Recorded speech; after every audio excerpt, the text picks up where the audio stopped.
काशी में थे नंदन जी, उनके पास एक कवि गए, उन्होंने कवि को कुछ नहीं दिया तो किसी ने कहा कुछ नहीं मिला, बोले नाम ही ऐसा है, उसने श्लोक ही बना दिया, नंदन आदौ नकारा, शुरू में नकार, अंतौ नकारा, अंत में भी नकार, मध्य दकारा, मध्य में दकार, उसमें भी आधा नकार लगा है।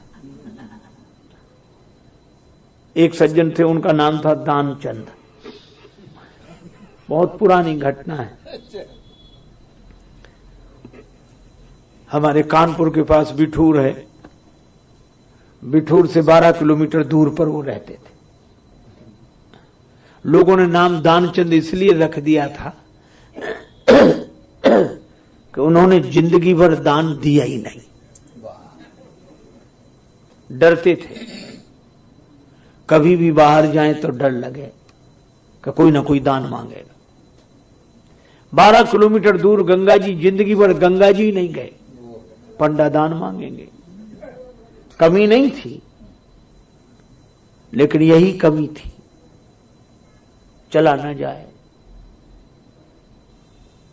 एक दिन पत्नी ने कहा कि 12 किलोमीटर दूर गंगा जी हैं, स्नान तो कराओ। तुम नहीं जानती, वहां दान देना पड़े। अरे तो एक दिन दे आओ दान, चले जाओ। बहुत कहा तो एक बार जाने के लिए राजी हुए। 12 किलोमीटर पैदल गए और घाट पे नहीं गए नहाने, क्यों? पंडा लोग मिलेंगे। गए मुर्दा घाट पे,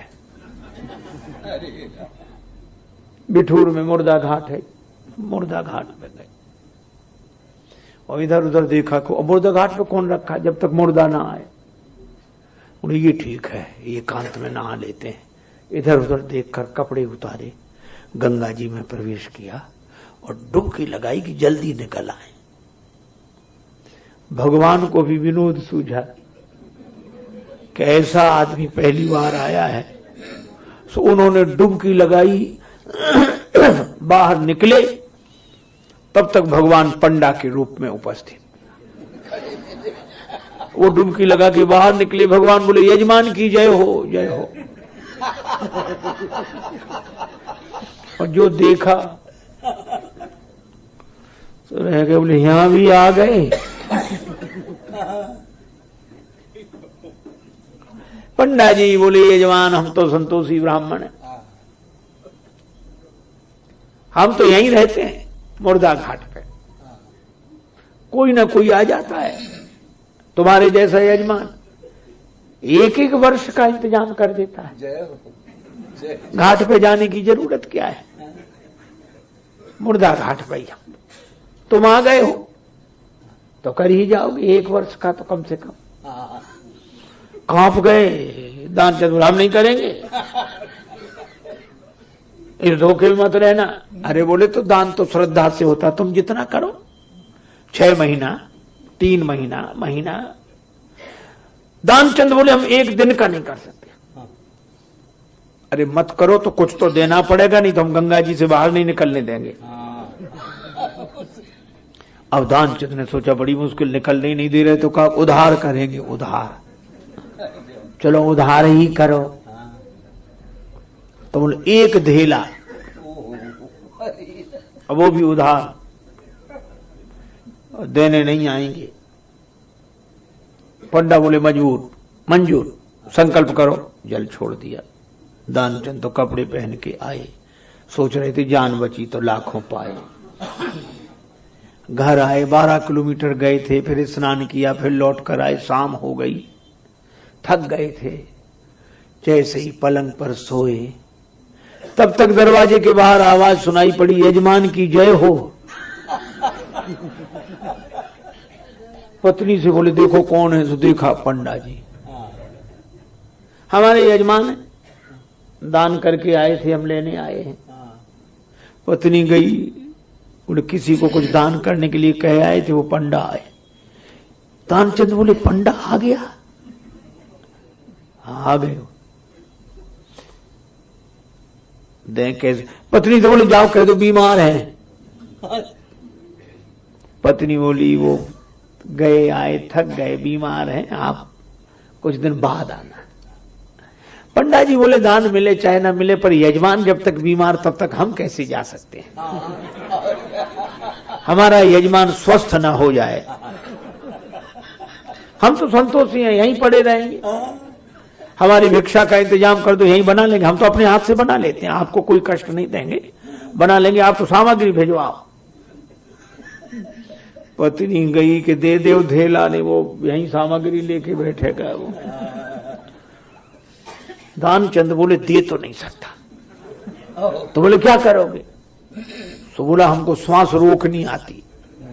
श्वास रोकनी? बोले हाँ। श्वास रोक के रह गया, कह दो कि मर गए। अब बोलो श्वास रोके पड़ा। पत्नी गई सो रो कर बोली बुरा सा मुंह बना के, मर गए पंडा जी, वो तो मर गए। पंडा जी बोले अरे राम राम राम, यजमान चले गए। तो जब तक उनका अंतिम संस्कार ना हो जाए हम कैसे जा सकते हैं? रात्रि का समय है, तुम कहां कहां किसी किसी बुलाओगे? हम सूचना किए देते। और पंडा जी तो अमित रूप प्रगटे ते ही काला, अनेक रूपों में प्रकट हुए, पूरे गांव में कहा कि दानचंद मर गए, दानचंद मर गए। थोड़ी देर में पूरा गांव इकट्ठा, और वो भी ऐसा विचित्र दानचंद की सांस न छोड़ा, सांस रोके पड़ा। गांव वालों ने उसे उठाया, ठठरी पर धरा।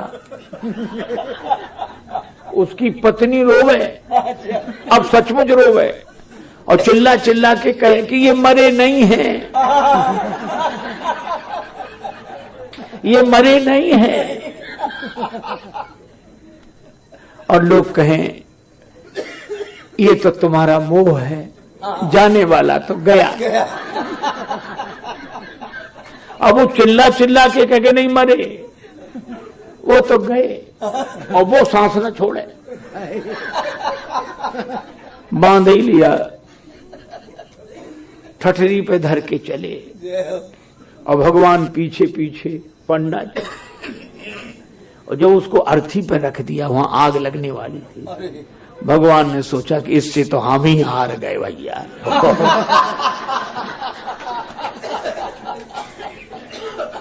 तो बोले इसके कान में कुछ मंत्र बोलना है अंतिम समय, हम पंडा हैं, बोलो।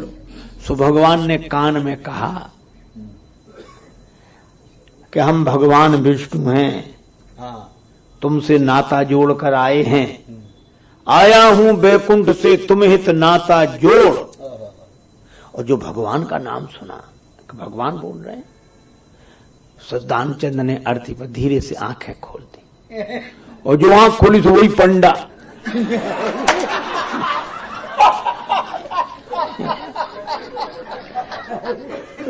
तो फिर आंख बंद कर दी। भगवान बोले हम कुछ लेंगे नहीं, हमसे ही मांग लो। मांग ले वरदान कछु, कुछ वरदान मांग लो। तो दानचंद बोले बस धेला दीजिए छोड़, और कुछ नहीं चाहिए। अब बोलो, जहां लोभ की ऐसी विचित्र दशा हो, वहां कैसे दान हो, कैसे परोपकार हो, कैसे परमार्थ हो।